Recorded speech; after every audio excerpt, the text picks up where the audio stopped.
Hello दोस्तों।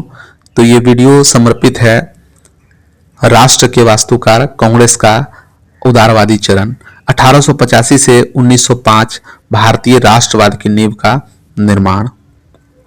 एक युग की परिभाषा। उदारवादी चरण 1885 से 1905 तक। 1885 अर्थात कांग्रेस की स्थापना, 1905 यहाँ बंगाल विभाजन हुआ। यह काल भारतीय राष्ट्रीय कांग्रेस की स्थापना 1885 से लेकर बंगाल विभाजन यानी कि 1905 तक का है। इस चरण में उदारवादी नेताओं की बहुलता और प्रभुत्व था। उनकी राजनीति का आधार ब्रिटिश राज की न्यायप्रियता में विश्वास और क्रमिक संवैधानिक सुधार था। मूल दर्शन देखें तो ब्रिटिश न्यायप्रियता में इनका गहरा विश्वास था। उदारवादी नेताओं का ब्रिटिश राज की आधारभूत न्यायप्रियता तथा सदिक्षा में गहरा विश्वास था। अब इसे हम समझ लेते हैं संक्षेप में। इनकी जो कार्य प्रणाली है उसे समझे। उनका मानना था कि यदि ब्रिटेन में अंग्रेजों तक भारत की दशा का सही तस्वीर अगर भारत की दशा की सही तस्वीर पहुंच जाती तो सब कुछ ठीक हो जाएगा। इसी उद्देश्य से 1889 में कांग्रेस की ब्रिटिश समिति की स्थापना की गई। प्रचार के लिए इंडिया नामक मुख्य पत्र की शुरुआत की गई। कार्य पद्धति देखें तो प्रार्थना प्रतिवेदन की रक्तहीन राजनीति। प्रार्थना यानी कि ब्रिटिश सरकार को याचिकाएं सौंपना। प्रतिवेदन देखें तो विस्तृत ज्ञापन और रिपोर्ट भेजना। स्मरण पत्र यानी कि मेमोरेंडम देना। अनुस्मारक और शांतिपूर्ण विरोध दर्ज कराना। तो उनका लक्ष्य सत्ता पर कब्जा करना नहीं बल्कि संवैधानिक रियायतें प्राप्त करना और सरकार में भारतीयों की भागीदारी को बढ़ाना था। अब देख लेते हैं कि राष्ट्र निर्माण के मौलिक उद्देश्य। ठीक है, तो अब ये हम लोग पढ़ रहे हैं उदारवादी नेताओं के विषय में। तो इसमें देखें तो नेतृत्व, एक अखिल भारतीय नेतृत्व का सृजन करना। दूसरा, एकजुटता, भारतीय जनता को एक राष्ट्र के रूप में गठित करना।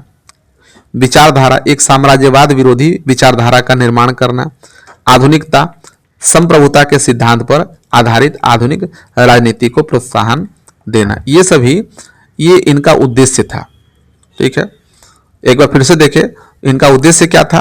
नेतृत्व, एकजुटता, विचारधारा और आधुनिकता के रूप में नेतृत्व, एक अखिल भारतीय नेतृत्व का सृजन करना। भारतीय जनता को एक राष्ट्र के रूप में गठित करना। एक साम्राज्यवाद विरोधी विचारधारा का निर्माण करना। संप्रभुता के सिद्धांत पर आधारित आधुनिक राजनीति को प्रोत्साहन देना। संवैधानिक और प्रशासनिक सुधारों की मांग इन्होंने की। किस प्रकार से? प्रमुख मांगों को देखें तो विधानमंडल में निर्वाचित सदस्यों की संख्या बढ़ाई जाए और उन्हें बजट पर अधिक शक्ति दी जाए।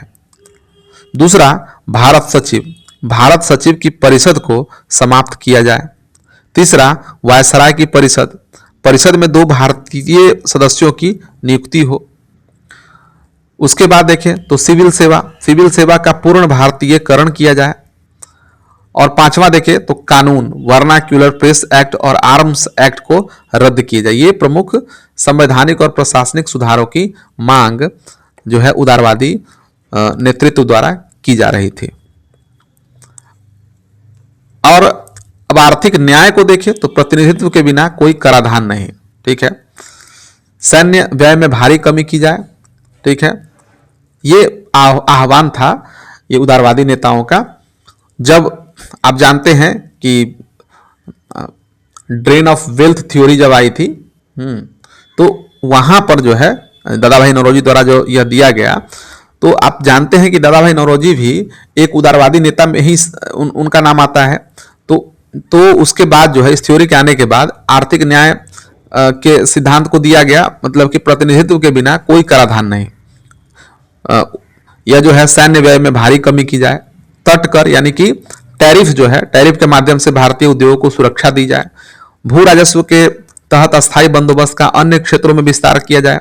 सार्वजनिक धन पर भारतीय नियंत्रण की मांग की गई। ठीक है, यानी कि there were the first to sympathetically critic the colonial economy exposing the drain of wealth and the exploitative nature of British rule. ठीक है, राष्ट्र की आवाज पत्र पत्रिकाओं द्वारा राजनीतिक शिक्षा दी जाने लगी। भारतीय जनता को शिक्षित करने के लिए पत्र पत्रिकाओं का प्रकाशन किया गया।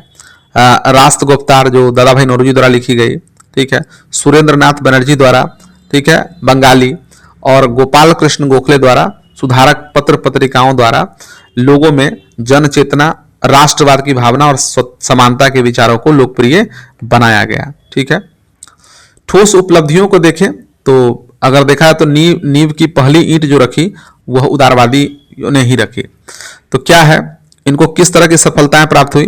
तो 1892 का भारतीय परिषद अधिनियम, ठीक है, 1892, तो पहली बार चुनाव की प्रक्रिया को लागू किया गया जो उदारवादी दबाव का परिणाम था।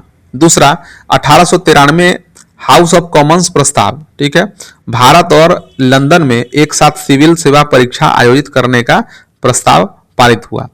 और आर्थिक आलोचना की नींव यहां रखी गई। दादा भाई नौरोजी और आरसी दत्त ने औपनिवेशिक अर्थव्यवस्था की विशद व्याख्या कर भविष्य के राष्ट्रवादियों के लिए वैचारिक आधार तैयार किया। अब हम लोग देख लेते हैं इसका आलोचनात्मक परीक्षण करें तो इसका स्वरूप क्या था? एक अभिजात्य स्वरूप था। ठीक है, और यही इसकी सबसे बड़ी आलोचना के रूप में की जाती है। आंदोलन शिक्षित, मध्यम वर्गीय और शहरी क्षेत्रों तक ही सीमित था। वे ये जो आम जन की शक्ति को आंदोलन में शामिल करने में असफल रहे।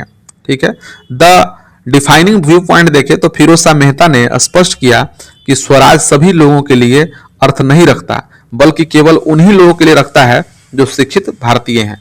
तो इस तरह के स्टेटमेंट से प्रतीत होता है कि यहाँ जो आंदोलन की जा रही थी वो किसके लिए थी? तो मध्यम वर्गीय, शिक्षित वर्गीय और देखें तो शहरी क्षेत्रों तक ही ये आंदोलन सीमित रहा। ठीक है,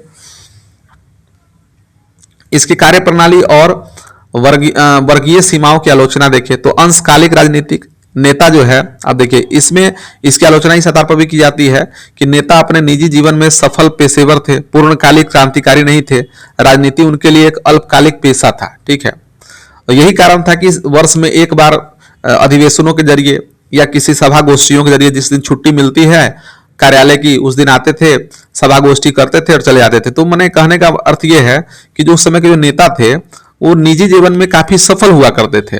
ठीक है, तो पूर्णकालिक वो क्रांतिकारी तो थे नहीं, ये था।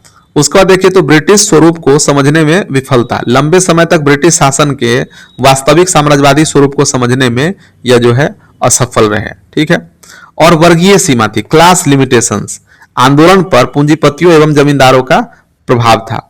उदाहरण में देखें तो 1885 में बंगाल रैयतवारी कानून का विरोध किया गया। ठीक है, तो ये था। तो अब हम इसका मूल्यांकन करें, एक संतुलित मूल्यांकन करें तो उपलब्धियां बनाम सीमाएं।